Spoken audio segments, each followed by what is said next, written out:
എല്ലാവർക്കും നമസ്കാരം. ഇന്ന് നമുക്ക് മുട്ട കൊണ്ടുള്ള ഒരു അടിപൊളി ദം ബിരിയാണിയുടെ റെസിപ്പി നോക്കാം. നമ്മൾ ഈ ഒരു ബിരിയാണിയുടെ റൈസിന് ഒരു സ്പെഷ്യൽ ആയിട്ടുള്ള ഒരു ടേസ്റ്റാണ്. അപ്പോൾ ഈ ഒരു സ്പെഷ്യൽ ടേസ്റ്റ് കിട്ടുന്നത് നമ്മൾ അരി വെക്കുന്ന രീതിയിലാണ്.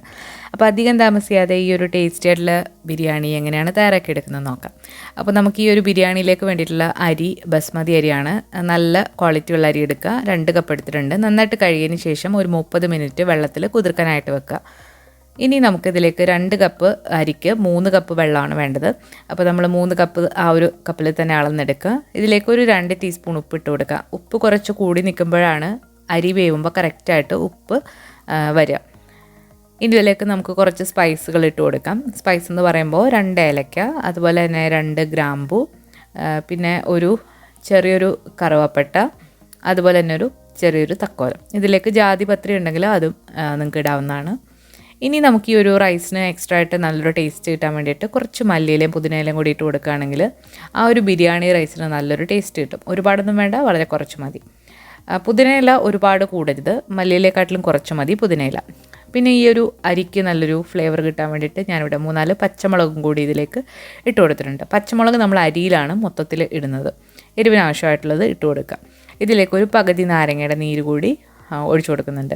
അരി ഒന്നിൽ തൊടാതെ കിട്ടാൻ വേണ്ടിയിട്ടാണ്. ഇനി ഇതിലേക്ക് 1 ടീസ്പൂൺ നെയ്യും കൂടി ഇട്ട് കൊടുക്കുന്നുണ്ട്.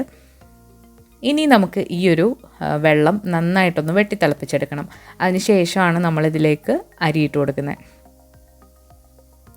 ഇപ്പോൾ നമ്മുടെ വെള്ളം നന്നായിട്ട് വെട്ടി തിളച്ച് വന്നിട്ടുണ്ട്. അരി വെട്ടി തിളച്ച് വന്നു കഴിഞ്ഞാൽ നമുക്ക് ആ ഒരു അരി വെള്ളം ഊറ്റി കൊടുത്തിട്ട് ഇതിലേക്ക് ഇട്ട് കൊടുക്കാം. ഇനി നമ്മളൊരു മീഡിയം ഫ്ലെയിമിൽ ഇത് അടച്ചു വെച്ചിട്ട് ഒന്ന് വേവിക്കാം. എപ്പോഴും തുറന്ന് നോക്കേണ്ട ആവശ്യമൊന്നുമില്ല. നമുക്ക് മീഡിയം ഫ്ലെയിമിലിട്ട് അടച്ചു വെച്ചിട്ട് വേവിക്കാം. ഒരു 8 മിനിറ്റൊക്കെ കഴിയുമ്പോൾ നമുക്ക് ഇതൊന്ന് തുറന്ന് നോക്കാം.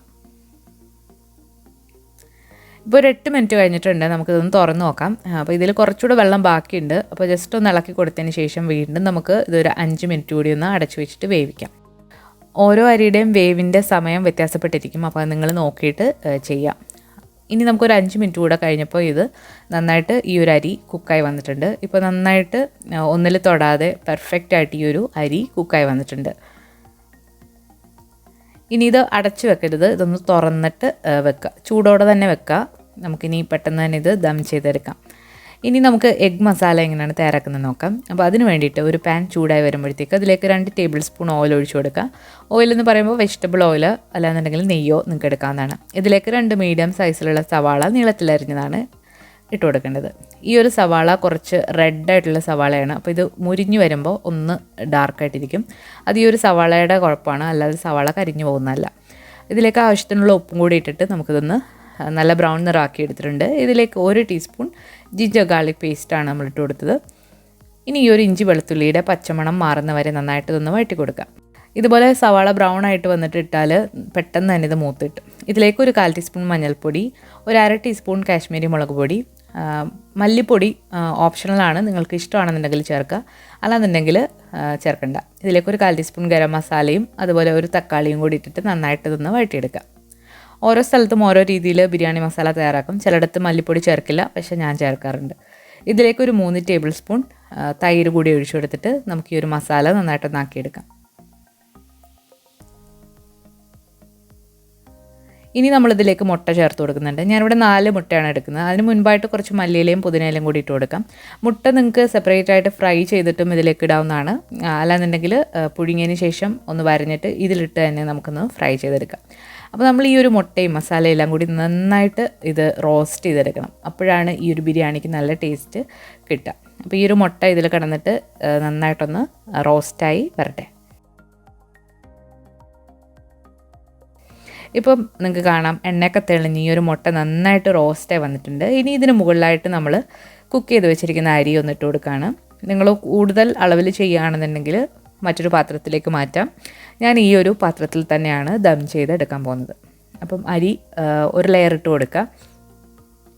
ഒരു ലെയർ ഇട്ട് കൊടുത്തു കഴിഞ്ഞാൽ ഇതിലേക്ക് കുറച്ച് വറുത്ത ഉള്ളിയും അതുപോലെ നെയ്യിൽ വറുത്ത അണ്ടിപ്പരിപ്പും മുന്തിരിങ്ങയും കൂടി ഇട്ട് കൊടുക്കുക. കുറച്ച് മല്ലിയില പുതിനയില. ഒരുപാട് പുതിനയില കൂടിയാൽ ഈ ഒരു ബിരിയാണിക്കൊരു ചെറിയൊരു ചുവ വരും. പുതിനയില വളരെ കുറച്ചിടുന്നതാണ് എപ്പോഴും നല്ലത്. ഇടയ്ക്ക് കുറച്ച് നെയ്യും കൂടെ ഇട്ട് കൊടുത്തിട്ടുണ്ട്. ഇനി നമുക്ക് ഇതിന് മുകളിൽ വീണ്ടും റൈസ് ഇട്ടിട്ട് ഇതേപോലെ ചെയ്തിട്ട് നമുക്ക് അടച്ചു വെച്ചിട്ടൊന്ന് ദം ചെയ്തെടുക്കാം. അപ്പോൾ മീഡിയം ഫ്ലെയിമിൽ 20 മിനിറ്റ് നമ്മളിത് ദം ചെയ്തെടുത്തിട്ടുണ്ട്. അപ്പോൾ നല്ല പെർഫെക്റ്റ് ആയിട്ട് ഈ ഒരു ബിരിയാണി വന്നിട്ടുണ്ട്. ഞാൻ കുറച്ച് പാലിൽ മഞ്ഞൾപ്പൊടി കൂടി കലക്കിയിട്ട് ഇതിന് മുകളിൽ ഒഴിച്ചു കൊടുത്തിട്ടുണ്ടായിരുന്നു. അപ്പോൾ നല്ല ടേസ്റ്റി ആയിട്ടുള്ള മുട്ട കൊണ്ടുള്ള ബിരിയാണി ഇവിടെ റെഡി ആയിട്ടുണ്ട്. വളരെ സിമ്പിളാണ് തയ്യാറാക്കി എടുക്കാൻ. ആ ഒരു റൈസിൽ നല്ലൊരു സ്പെഷ്യൽ ടേസ്റ്റ് കൂടാണ്. നമ്മൾ ആ ഒരു മല്ലിയിലയും പുതിനയിലയും പച്ചമുളകും ഒക്കെ ഇട്ട് കുക്ക് ചെയ്ത റൈസ് ആയത് കാരണം നല്ല ഫ്ലേവറുള്ള ഒരു റൈസും കൂടിയാണ്. അപ്പോൾ നല്ല ടേസ്റ്റി ആയിട്ടുള്ളൊരു മുട്ട ബിരിയാണിയാണ്. അപ്പോൾ എല്ലാവരും ഒന്ന് ട്രൈ ചെയ്ത് നോക്കിയിട്ട് നിങ്ങളുടെ ഫീഡ്ബാക്ക്സ് അറിയിക്കുക. അതുപോലെ ഈ വീഡിയോ ഇഷ്ടമായിട്ടുണ്ടെങ്കിൽ ലൈക്ക് ചെയ്യാനും ഷെയർ ചെയ്യാനും മറക്കരുത്. പുതിയൊരു റെസിപ്പി വീഡിയോ ആയിട്ട് നമുക്ക് വീണ്ടും കാണാം. താങ്ക്